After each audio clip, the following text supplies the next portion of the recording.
There might be a question or two out here. And Tim has his hand up. We'll start with him.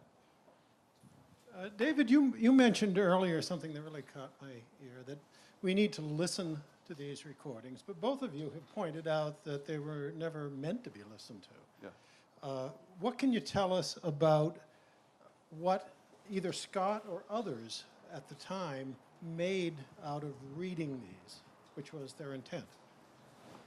Excellent question that Patrick can answer handily. So is this working all right? Okay.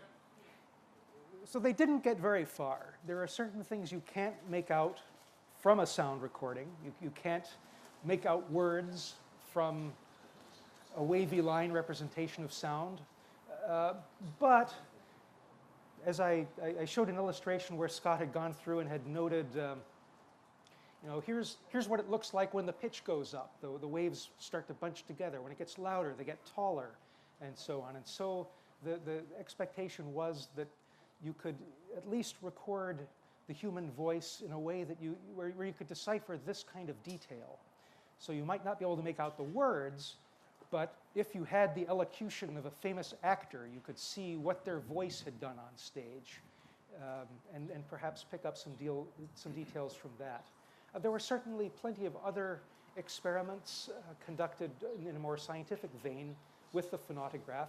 Even though Koenig himself discouraged this, there was an experimenter in the Netherlands, particularly Francis Cornelis Donders, who made studies of vowel sounds. He would record different vowels and then try to figure out what was distinctive about them. You said, though, that the distortion was quite obvious. Donders did? No, in your earlier talk. It's true. I mean, there were limits on what they were able to figure out, but they could see the distortion. But they did make an attempt, and they did notice differences. If you did record the vowel ah, it did look different from the vowel e. But it didn't go a lot further than that. I mean, they were distorted, but let me just say, the human ear wants to understand what it's hearing. It wants to. And it'll do anything. It's the best filter ever built, right? So you can listen to noise, you can listen to a voice at a distance in a noisy room, and you can understand, you can focus right in on that and understand it. The ear wants to hear stuff. So even though the distortion is in these things, we can hear them, we can understand them. Who's got, yeah, Paul. Yeah, just a minor addition to Edison's things that Edison might have seen related to Scott. So I agree with you. I think before inventing the phonograph, he didn't know, he had never seen a device and probably didn't know about it. Interestingly, the Scientific American article about his phonograph mentions Scott and some other people. And if you look at some of the subsequent articles that appeared in European journals, there are occasional mentions of Scott in sort of a way in which they tend to say, well, here's other people who were working on this, but, right, they just recorded, they didn't actually play back. And then finally, going back to the Stevens Institute, of course, Alfred Mayer, the acoustic scientist from the Stevens Institute, came out to visit Edison, and they may very well have talked about the phonautograph at that point. It's clear Edison didn't have one because, as you rightly note, his phonautograph that he uses on the railway is actually a modified phonograph, so he didn't actually have a device that he was using at that point. So just a couple of things to think about in terms of understanding that connection. Thank you. Terrific, Paul.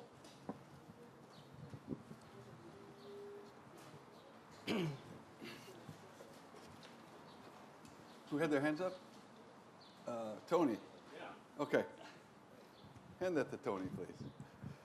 So are you an Edison guy or a Tesla guy? Huh? No, this is more a ponderance of what you were saying. I think what you brought up very clearly is that these two men seem to have been approaching similar things from totally different angles.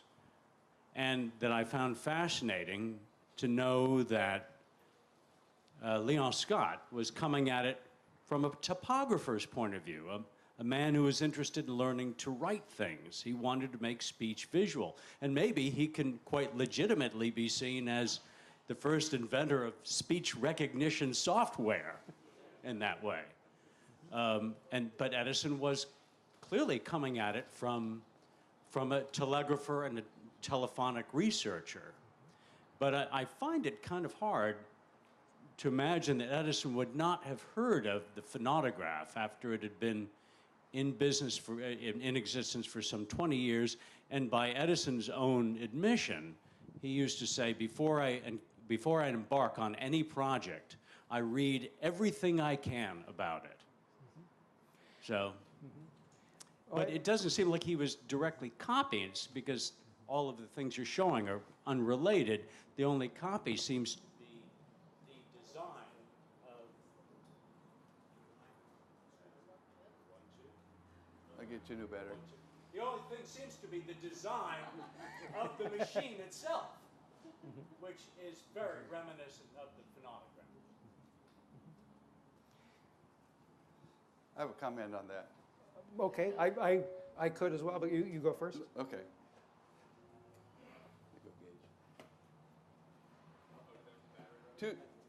To the point that Edison studied everything before he did anything. So he claimed, but you know, in the front of that book that you see laid out there, you know where I'm going with this? I do. Can you remember the quote? I can probably come close. So on the, what do you call the page that's opposite the title page in an old book? Frontispiece? Except it's blank. Well, anyway, Edison has written on it, mass of Incomprehensible, muddy, obtuse, incapacity of explaining simple things. incapable of explaining simple things. So So, he didn't think much of Helmholtz. Edison apparently tried to read it and didn't get very far into it. And one thing to consider is, yes, when Edison was undertaking a new project, he may well have made an effort to read everything there was on it, but this seems to have been something that he suddenly picked up as a kind of a sideline.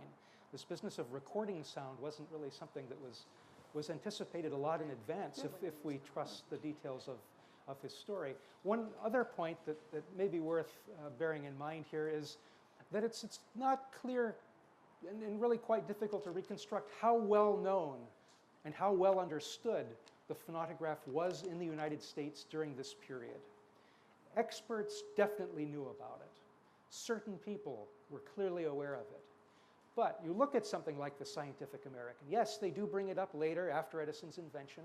But if you go back to the 1860s, there's one wonderful case where the front page of the Scientific Americans, this device called the phonographic Lochmanod, developed by Edward Everett, I think, of New Orleans.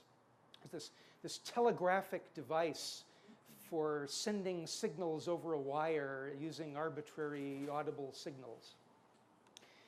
Nothing at all to do with the phonautograph. And yet, in that same issue, there's an account copied from a European source of telling what the phonautograph is. And the editors say, this is pretty much the same thing as Everett's phonographic Lochmanod. Scott's behind the times.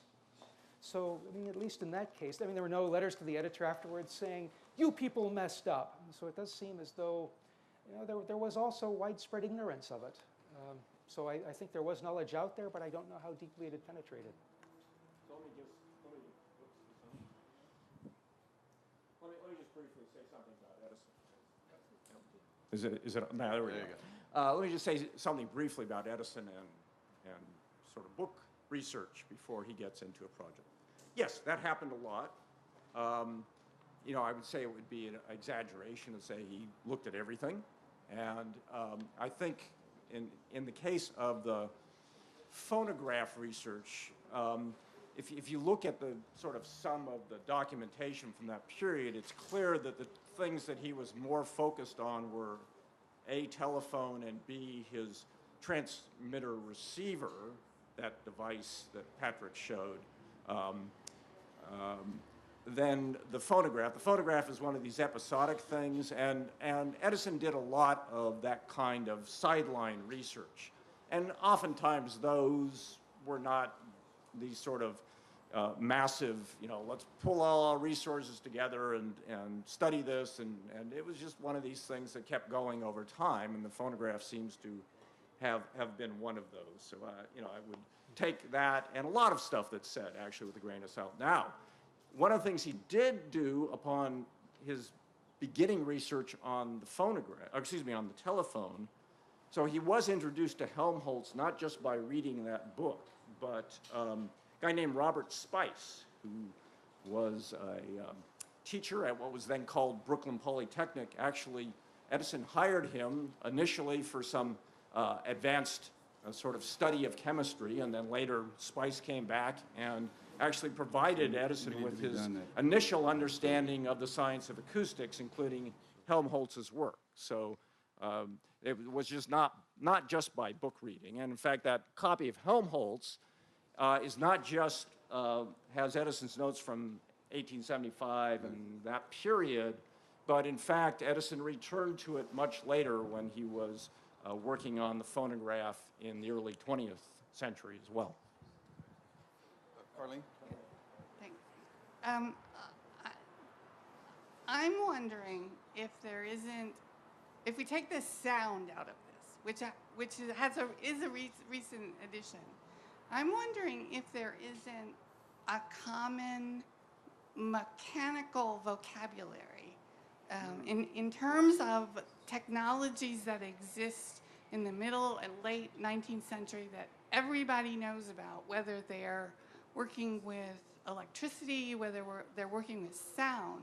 And it's the business of recording in time on a cylinder with a stylus and a lead screw that everybody starts using. And the question that I would ask is, why did they think they had to hand crank it when there were clockwork, governors, the whole business?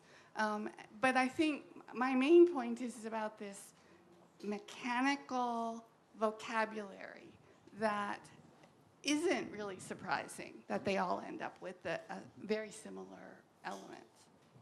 Just throwing that out there. So right, there are a lot of people doing things with smoked drums in this period. You have people recording heartbeat and breathing, and this idea goes back quite a ways with recordings of weather phenomena and so forth, automatic recorders of any number of things. But in one of these sort of master models that I think is particularly relevant to this case, and which we should take beyond just the issue of sound, is this bigger question of recording something over time and then reactualizing it over time, because there were very few areas in which that had been applied as of this point. I know of 3. I'd be curious if anybody else knows of any more. 1, musical instruments. The idea first comes up in one unique manuscript from the Banu Musa brothers of 9th century Baghdad, and then in one 1860s US patent. But really, it's not until the 1880s until you start getting people recording keyboard performances to reproduce them as opposed to just to make a record of them. Second, the very first people who came up with the idea of motion pictures, Herschel, a couple of people who obtained French patents, had this idea, you film things over time, and then you play the pictures back over time. And then the third is recording and reproducing telegraph messages. There just were not very many areas in which someone could have had a background quite as relevant as Edison's was. Thank you. I'm Emily Thompson from Princeton University, a historian.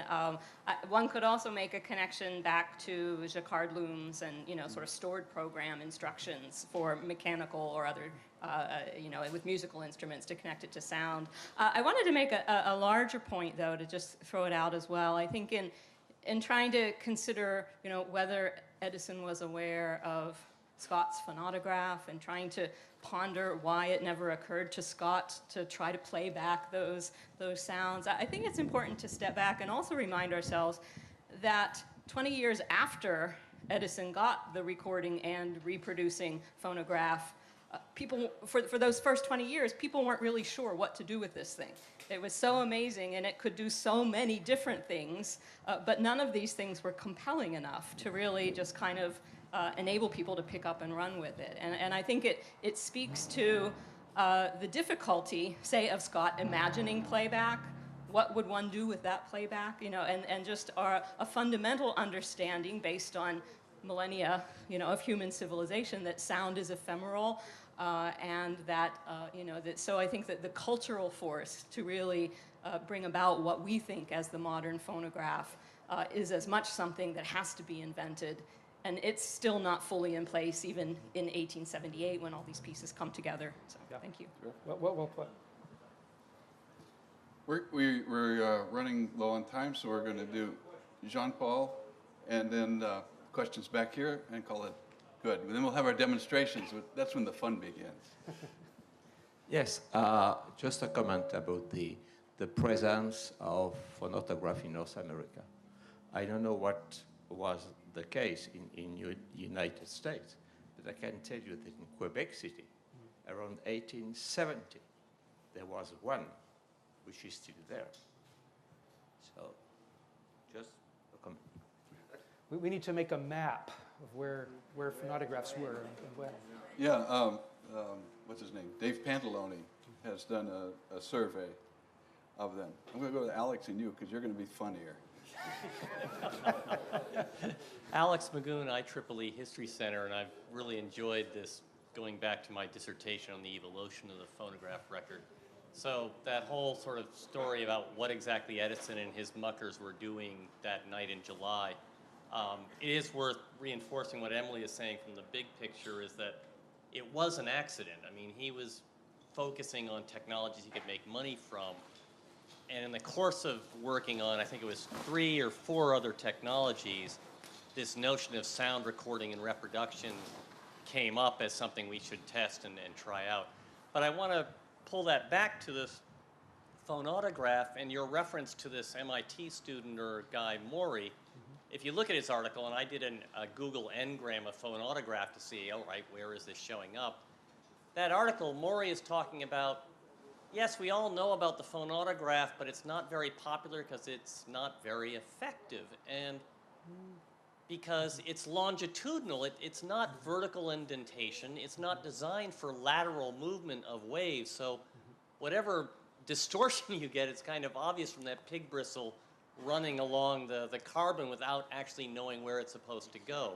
And Maury is the one saying, here's how we can get it a lever to do this.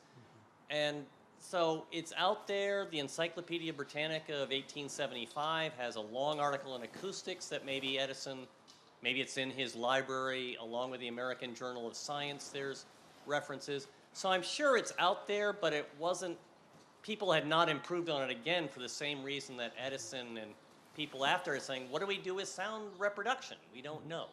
So now the funny part. How funny this is, because, I mean, Scott's phonautograph is obviously an invention all its own. And you can see how Edison came about the phonograph his own way. It's obvious in the papers. But what about Berliner's gramophone? Aha! Is that Scott's phonautograph in practice? Yes, Berliner is very clear when he started his work towards the gramophone. He started with Scott's phonautograph. He couldn't be clearer about that. I will say that there is one additional story about not how Edison invented the phonograph, but how he realized it was worth pursuing. This guy, Edward Johnson, who was going around giving talks, according to his later anecdote, had just mentioned it in passing during one of his lectures. And then was astonished the next day when it was front page news. Edison invents talking machines. So we rushed right back to say, Tom, you got to realize this. You invented a talking machine, and none of us realized what it was. So yes, in fact, just the sheer ability to do this without some breadth of imagination behind it doesn't really give you the whole thing. I wish we had more time. We don't. We have to be done at 5:30. And I think all the questions were quite good. And I thank you. I thank you all. I wish we had time for more.